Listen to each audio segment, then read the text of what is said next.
Good morning. This video is mostly a bummer, so I thought I'd add a little coffee B-roll for fun, and now you know my morning daily coffee routine here at the office. The main thing to report is that this weekend I found out that the sisters have decided to close the convent off to the public for the time being, so that means no retreat.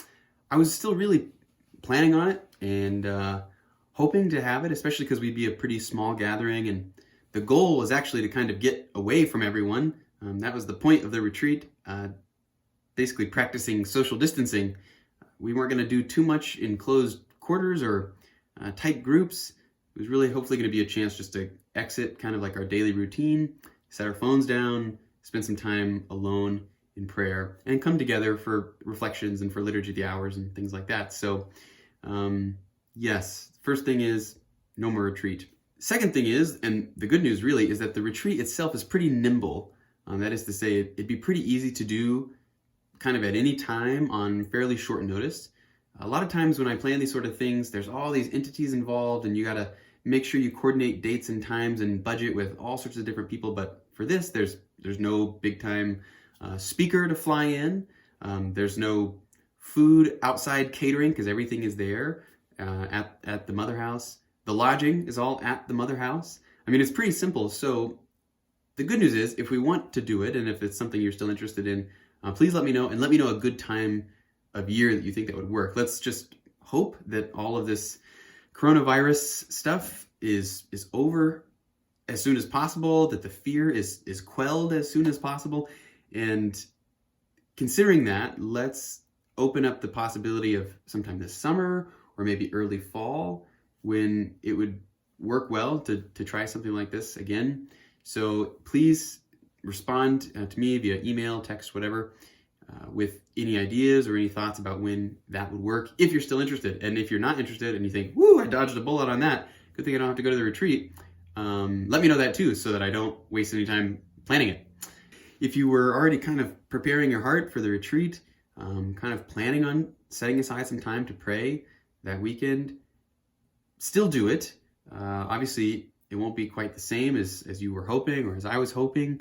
Maybe just carve out 5 minutes, 10 minutes, 15 minutes, if you can, even in the midst of family life and everything else, to just kind of step away from everything, to just be alone with the Lord, especially in this time of Lent as we're growing closer and closer to Easter. And one suggestion on that, there's an app called Hallow. I just really, really love it. I've been using it for quite a while now, and it helps me, especially on those days that, like, I know I need some silent prayer, but I don't really want to do it, or I don't have the motivation to do it, or I don't have the energy to do it. The nice thing is I press play on the app. You know, if I can at least muster that, then it will get me started. And the app, they have different ways that they lead you through these guided meditations and different types of prayer.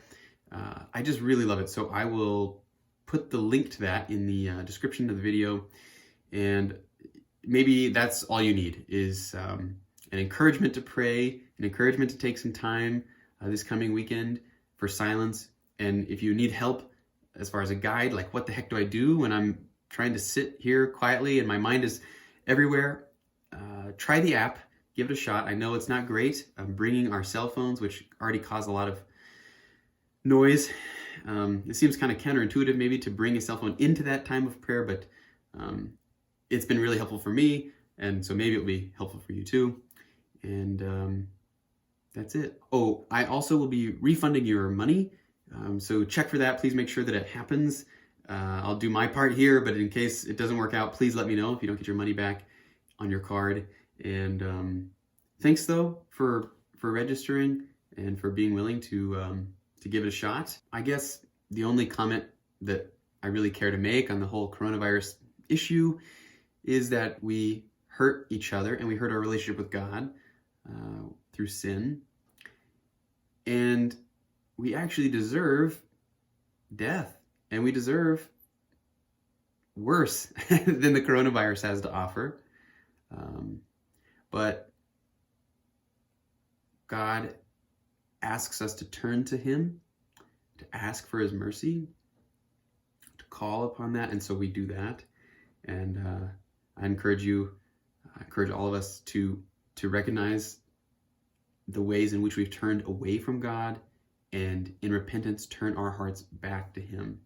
and ask that he show his fatherly care for us and for our country and for all the people around the world suffering in any way, but especially right now in this time of confusion and fear and sickness. Thanks so much. God bless.